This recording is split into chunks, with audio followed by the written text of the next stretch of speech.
जय श्री कृष्णा। आप सबका अपने चैनल पुण्य धर्म में स्वागत है। फाल्गुन मास की पूर्णिमा हिंदू धर्म में अत्यंत पवित्र और शुभ मानी जाती है। इस दिन भक्तगण श्रद्धा और विश्वास के साथ व्रत रखकर भगवान की आराधना करते हैं। भगवान विष्णु तथा भगवान शिव की विशेष पूजा का विधान है। मान्यता है कि इस दिन व्रत और कथा श्रवण करने से जीवन के समस्त कष्ट दूर होते हैं और सुख शांति तथा समृद्धि की प्राप्ति होती है। फाल्गुन पूर्णिमा को होलिका दहन का पर्व भी मनाया जाता है, जो असत्य पर सत्य और अधर्म पर धर्म की विजय का प्रतीक है। इस पावन अवसर पर भक्तगण स्नान, दान, जप एवं सत्संग करते हैं और पूर्ण श्रद्धा से व्रत कथा का पाठ सुनते हैं। ऐसी मान्यता है कि जो भी श्रद्धालु इस दिन विधि विधान से पूजा करता है, उससे अच्छे पुण्य की प्राप्ति होती है और उसके जीवन में सकारात्मक परिवर्तन आता है। आप सब भगवान लक्ष्मी नारायण का ध्यान करते हुए पूर्णिमा व्रत कथा का श्रवण करें। द्वापर युग में एक समय की बात है कि यशोदा जी ने श्री कृष्ण से कहा, हे कृष्ण, तुम सारे संसार के उत्पन्न करता, पोषक तथा उसके संहार करता हो। आज कोई ऐसा व्रत मुझसे कहो जिसके करने से मृत्यु लोक में स्त्रियों को विधवा होने का भय न रहे तथा यह व्रत सभी मनुष्यों की मनोकामनाएं पूर्ण करने वाला हो। श्री कृष्ण कहने लगे, हे माता, तुमने अति सुंदर प्रश्न किया है। मैं तुमसे ऐसे ही व्रत को सविस्तार कहता हूँ। सौभाग्य की प्राप्ति के लिए स्त्रियों को 32 पूर्णमासियों का व्रत करना चाहिए। इस व्रत के करने से स्त्रियों को सौभाग्य संपत्ति मिलती है। यह व्रत अचल सौभाग्य देने वाला एवं भगवान शिव के प्रति मनुष्य मात्र की भक्ति को बढ़ाने वाला है। यशोदा जी कहने लगी, हे कृष्ण, सर्वप्रथम इस व्रत को मृत्यु लोक में किसने किया था? इसके विषय में विस्तार पूर्वक मुझसे कहो। श्री कृष्ण जी कहने लगे, इस भूमंडल पर एक अत्यंत प्रसिद्ध राजा चंद्रहास से पालित अनेक प्रकार के रत्नों से परिपूर्ण कातिका नाम की एक नगरी थी। वहां पर धनेश्वर नाम का एक ब्राह्मण रहता था और उसकी स्त्री अति सुशीला रूपवती थी। दोनों ही उस नगरी में बड़े प्रेम के साथ रहते थे। घर में धन धान्य आदि की कमी नहीं थी। उनको एक बड़ा दुख था कि उनके कोई संतान नहीं थी। इस दुख से वह अत्यंत दुखी रहते थे। एक समय एक बड़ा तपस्वी योगी उस नगरी में आया। वह योगी उस ब्राह्मण के घर को छोड़कर अन्य घरों से भिक्षा लाकर भोजन किया करता था। रूपवती से वह भिक्षा नहीं लिया करता था। उस योगी ने एक दिन रूपवती से भिक्षा न लेकर किसी अन्य घर से भिक्षा लेकर गंगा किनारे जाकर भिक्षान होकर प्रेम पूर्वक खा रहा था कि धनेश्वर ने योगी का यह सब कार्य किसी प्रकार से देख लिया। अपनी भिक्षा के अनादर से दुखी होकर धनेश्वर योगी से बोला, महात्मन, आप सब घरों से भिक्षा लेते हैं परंतु मेरे घर की भिक्षा कभी भी नहीं लेते, इसका कारण क्या है? योगी ने कहा कि निसंतान के घर की भीख पतितों के अन्न के तुल्य होती है और जो पतितों का अन्न खाता है वह भी पतित हो जाता है। चूंकि तुम निसंतान हो, अतः पतित हो जाने के भय से मैं तुम्हारे घर की भिक्षा नहीं लेता हूँ। धनेश्वर यह बात सुनकर अपने मन में बहुत दुखी हुआ और हाथ जोड़कर योगी के पैरों पर गिर पड़ा तथा आर्त भाव से कहने लगा, हे महाराज, यदि ऐसा है तो आप मुझको पुत्र प्राप्त का उपाय बताइए। आप सर्वज्ञ हैं, मुझ पर अवश्य ही यह कृपा कीजिए। धन की मेरे घर में कोई कमी नहीं है परंतु मैं पुत्र न होने के कारण अत्यंत दुखी हूँ। आप मेरे इस दुख का हरण करें। आप सामर्थ्यवान हैं। यह सुनकर योगी कहने लगे, हे ब्राह्मण, तुम चंडी की आराधना करो। घर आकर उसने अपनी स्त्री से सब वृत्तांत कहा और स्वयं तप के निमित्त वन में चला गया। वन में जाकर उसने चंडी की उपासना की और उपवास किया। चंडी ने 16वें दिन उसको स्वप्न में दर्शन दिया और कहा, हे धनेश्वर, जा तेरे पुत्र होगा। परंतु वह 16 वर्ष की आयु में ही मृत्यु को प्राप्त हो जाएगा। यदि तुम दोनों स्त्री पुरुष 32 पूर्णमासियों का व्रत विधि पूर्वक करोगे तो वह दीर्घायु होगा। जितनी तुम्हारी सामर्थ्य हो आटे के दिए बनाकर शिव जी का पूजन करना, परंतु पूर्णमासी को 32 हो जाने चाहिए। प्रातः काल होने पर इस स्थान के समीप ही तुम्हें एक आम का वृक्ष दिखाई देगा। उस पर तुम चढ़कर एक फल तोड़कर शीघ्र अपने घर ले जाना। अपनी स्त्री से सब वृत्तांत कहना। ऋतु स्नान के पश्चात वह स्वच्छ होकर श्री शंकर जी का ध्यान करके उस फल को खा लेगी। तब भगवान शंकर की कृपा से उसको गर्भ हो जाएगा। जब वह ब्राह्मण प्रातः काल उठा तो उसने उस स्थान के पास ही एक आम का वृक्ष देखा, जिस पर एक अत्यंत सुंदर आम का फल लगा हुआ था। उस ब्राह्मण ने उस आम के वृक्ष पर चढ़कर उस फल को तोड़ने का प्रयत्न किया, परंतु वृक्ष पर कई बार प्रयत्न करने पर भी वह न चढ़ पाया। तब तो उस ब्राह्मण को बहुत चिंता हुई और विघ्न विनाशक श्री गणेश जी की वंदना करने लगा। हे दया निधे, अपने भक्तों के विघ्नों का नाश करके उनके मंगल कार्य को करने वाले, दुष्टों का नाश करने वाले, रिद्धि सिद्धि को देने वाले, आप मुझ पर कृपा करके इतना बल दें कि मैं अपने मनोरथ को पूर्ण कर सकूं। इस प्रकार गणेश जी की प्रार्थना करने पर उनकी कृपा से धनेश्वर वृक्ष पर चढ़ गया और उसने एक अति सुंदर आम का फल देखा। उसने विचार किया कि जो वरदान से फल मिला था वह यह है और कोई फल दिखाई नहीं देता। उस धनेश्वर ब्राह्मण ने जल्दी से उस फल को तोड़कर अपनी स्त्री को लाकर दिया और उसकी स्त्री ने अपने पति के कथनानुसार उस फल को खा लिया और वह गर्भवती हो गई। देवी जी की असीम कृपा से उसे एक अत्यंत सुंदर पुत्र उत्पन्न हुआ, जिसका नाम उन्होंने देवीदास रखा। माता पिता के हर्ष और शोक के साथ वह बालक शुक्ल पक्ष के चंद्रमा की भांति अपने पिता के घर में बढ़ने लगा।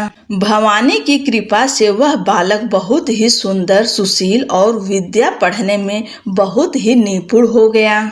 दुर्गा जी की आज्ञा अनुसार उसकी माता ने 32 पूर्णमासी का व्रत रखना प्रारंभ कर दिया था, जिससे उसका पुत्र बड़ी आयु वाला हो जाए। 16वां वर्ष लगते ही देवीदास के माता पिता को बड़ी चिंता हो गई कि कहीं उनके पुत्र की इस वर्ष मृत्यु न हो जाए। इसलिए उन्होंने अपने मन में विचार किया कि यदि यह दुर्घटना उनके सामने हो गई तो वे कैसे सहन कर सकेंगे। अस्तु उन्होंने देवीदास के मामा को बुलाया और कहा कि हमारी इच्छा है कि देवीदास 1 वर्ष तक काशी में जाकर विद्या अध्ययन करें और उसको अकेला भी नहीं छोड़ना चाहिए। इसलिए साथ में तुम चले जाओ और 1 वर्ष के पश्चात इसको वापस लौटा लाना। सब प्रबंध करके उसके माता पिता ने काशी जाने के लिए देवीदास को एक घोड़े पर बैठाकर उसके मामा को उसके साथ कर दिया। किंतु यह बात उसके मामा या किसी और से नहीं कही। धनेश्वर ने सपत्नीक अपने पुत्र की मंगल कामना तथा दीर्घायु के लिए भगवती दुर्गा की आराधना और पूर्णमासियों का व्रत करना आरंभ कर दिया। इस प्रकार बराबर 32 पूर्णमासी का व्रत पूरा किया। कुछ समय पश्चात एक दिन वह दोनों मामा और भांजा मार्ग में रात्रि बिताने के लिए किसी ग्राम में ठहरे हुए थे। उस दिन उस गांव में एक ब्राह्मण की अत्यंत सुंदरी, सुशीला, विदुषी और गुणवती कन्या का विवाह होने वाला था। जिस धर्मशाला के अंदर वर और उसकी बारात ठहरी हुई थी, उसी धर्मशाला में देवीदास और उसके मामा भी ठहरे हुए थे। संयोगवश कन्या को तेल आदि चढ़ाकर मंडप आदि का कृत्य किया गया तो लग्न के समय वर को धनुर्वात हो गया। अस्तु वर के पिता ने अपने कुटुंबियों से परामर्श करके निश्चय किया कि यह देवीदास मेरे पुत्र जैसा ही सुंदर है, मैं इसके साथ ही लग्न करा दूं और बाद में विवाह के अन्य कार्य मेरे लड़के के साथ हो जाएगा। यह सोचकर देवीदास के मामा से जाकर बोला कि तुम थोड़ी देर के लिए अपने भांजे को हमें दे दो, जिससे विवाह के लग्न का सब कृत्य सुचारू रूप से हो सके। तब उसका मामा कहने लगा कि जो कुछ भी मधुपर्क आदि कन्यादान के समय वर को मिले वह सब हमें दे दिया जाए, तो मेरा भांजा इस बारात का दूल्हा बन जाएगा। यह बात वर के पिता ने स्वीकार कर लेने पर उसने अपने भांजा वर बनने को भेज दिया और उसके साथ सब विवाह कार्य रात्रि में विधि पूर्वक संपन्न हो गया। पत्नी के साथ वह भोजन न कर सका। वह एकांत में सोचने लगा कि न जाने यह कैसी स्त्री होगी। वह एकांत में इसी सोच में गरम निश्वास छोड़ने लगा तथा उसकी आंखों में आंसू भी आ गए। तब वधू ने पूछा कि क्या बात है, आप इतने उदासीन व दुखी क्यों हो रहे हैं? तब उसने सब बातें जो वर के पिता व उसके मामा से हुई थी उसको बतला दी। तब कन्या कहने लगी कि यह ब्रह्म विवाह के विपरीत कैसे हो सकता है।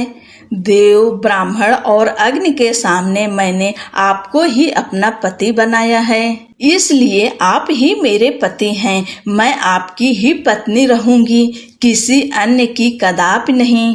तब देवीदास ने कहा, ऐसा मत करिए, क्योंकि मेरी आयु बहुत थोड़ी है। मेरे पश्चात आपकी क्या गति होगी, इन बातों को अच्छी तरह विचार कर लो। परंतु वह दृढ़ विचार वाली थी। बोली कि जो आपकी गति होगी वही मेरी गति होगी।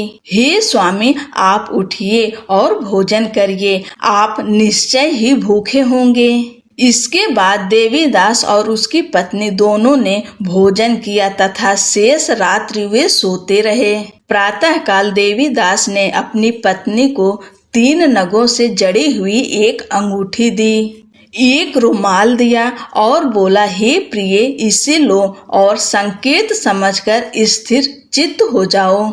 मेरे मरण और जीवन जानने के लिए एक पुष्प वाटिका बना लो, उसमें सुगंधित वाली एक नव मल्लिका लगा लो, उसको प्रतिदिन जल से सींचा करो और आनंद के साथ खेलो कूदो तथा उत्सव मनाओ। जिस समय और जिस दिन मेरा प्राणांत होगा ये फूल सूख जाएंगे और जब ये फिर हरे हो जाएं तो जान लेना कि मैं जीवित हूँ। यह बात निश्चय करके समझ लेना कि इसमें कोई संशय नहीं है। यह समझाकर वह चला गया।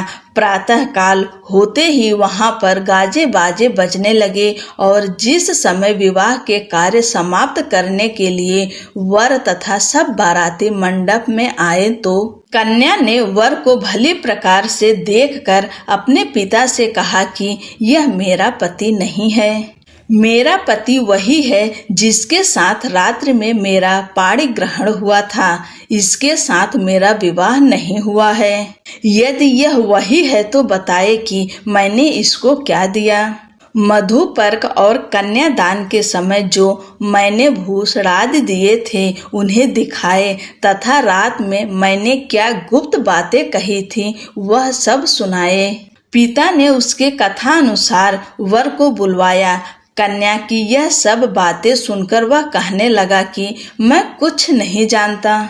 इसके पश्चात लज्जित होकर वह अपना समूह लेकर चला गया और सारी बारात भी अपमानित होकर वहां से लौट गई। भगवान श्री कृष्ण बोले, हे माता, इस प्रकार देवीदास काशी विद्या अध्ययन के लिए चला गया। जब कुछ समय बीत गया तो काल से प्रेरित होकर एक सर्प रात्रि के समय उसको डसने के लिए वहां पर आया। उस विषधर के प्रभाव से उसके शयन का स्थान चारों ओर से विष की ज्वाला से विषैला हो गया, परंतु व्रतराज के प्रभाव से उसको काटने न पाया, क्योंकि पहले ही उसकी माता ने 32 पूर्णिमा का व्रत पूर्ण कर रखा था। इसके बाद मध्याह्न के समय स्वयं काल वहां पर आया और उसके प्रभाव से उसके प्राणों को निकालने का प्रयत्न करने लगा, जिससे वह मूर्छित होकर पृथ्वी पर गिर पड़ा। भगवान की कृपा से उसी समय पार्वती जी के साथ श्री शंकर जी वहां पर आ गए। उसको मूर्छित दशा में देखकर पार्वती जी ने भगवान शंकर से प्रार्थना की कि हे महाराज, इस बालक की माता ने पहले 32 पूर्णिमा का व्रत किया था, जिसके प्रभाव से हे भगवान आप इसको प्राण दान दें। भवानी के कहने पर भक्त वत्सल भगवान श्री शिव जी ने उसको प्राण दान दे दिए। इस व्रत के प्रभाव से काल को भी पीछे हटना पड़ा और देवी दास स्वस्थ होकर बैठ गया। उधर उसकी स्त्री उसके काल की प्रतीक्षा किया करती थी। जब उसने देखा कि उस पुष्प वाटिका में पत्र पुष्प कुछ भी नहीं रहे तो उसको अत्यंत आश्चर्य हुआ, और जब वह वैसे ही हरी भरी हो गई तो वह जान गई कि वह जीवित हो गए हैं। यह देखकर वह बहुत प्रसन्न मन से अपने पिता से कहने लगी, हे पिताजी, मेरे पति जीवित हैं, आप उनको ढूंढिए। जब 16वां वर्ष व्यतीत हो गया तो देवी दास भी अपने मामा के साथ काशी से चल दिया। इधर उसे ससुर उसको ढूंढने के लिए अपने घर से जाने वाले ही थे कि वह दोनों मामा भांजा वहां पर आ गए। उसको आया देखकर उसका ससुर बड़ी प्रसन्नता के साथ अपने घर ले आया। उस समय नगर के निवासी भी वहां इकट्ठे हो गए और सबने निश्चय किया कि अवश्य ही इसी बालक के साथ इस कन्या का विवाह हुआ था। उस बालक को जब कन्या ने देखा तो पहचान लिया और कहा कि यह तो वही है जो संकेत करके गया था। तदुपरांत सभी कहने लगे कि भला हुआ जो यह आ गया, और सब नगर वासियों ने आनंद मनाया।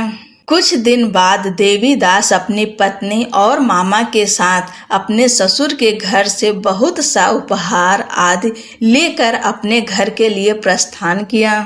जब वह अपने गांव के निकट आ गया तो कई लोगों ने उसको देखकर उसके माता पिता को पहले ही जाकर खबर दे दी कि तुम्हारा पुत्र देवी दास अपनी पत्नी और मामा के साथ आ रहा है। ऐसा समाचार सुनकर पहले तो उन्हें विश्वास ही नहीं हुआ, किंतु जब और लोगों ने भी आकर उनकी बात का समर्थन किया तो उनको बड़ा आश्चर्य हुआ।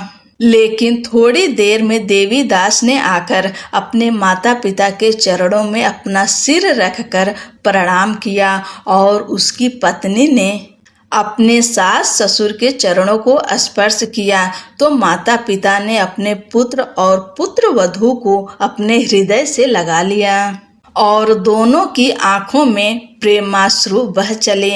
अपने पुत्र और पुत्र वधू के आने की खुशी में धनेश्वर ने बड़ा भारी उत्सव किया और ब्राह्मणों को भी बहुत सा दान दक्षिणा देकर प्रसन्न किया। श्री कृष्ण जी कहने लगे कि इस प्रकार धनेश्वर 32 पूर्णिमाओं के व्रत के प्रभाव से पुत्रवान हो गया। जो भी स्त्रियां इस व्रत को करती हैं वे जन्म जन्मांतर में वैधव्य का दुख नहीं भोगती और सदैव सौभाग्यवती रहती हैं। यह मेरा वचन है, इसमें कोई संदेह नहीं मानना। यह व्रत पुत्र पौत्र को देने वाला तथा संपूर्ण कामनाओं को पूर्ण करने वाला है। 32 पूर्णिमाओं के व्रत करने से व्रती की सब इच्छाएं भगवान शिव जी की कृपा से पूर्ण हो जाती है। बोलो लक्ष्मी नारायण की जय। भगवान भोलेनाथ माँ पार्वती की जय।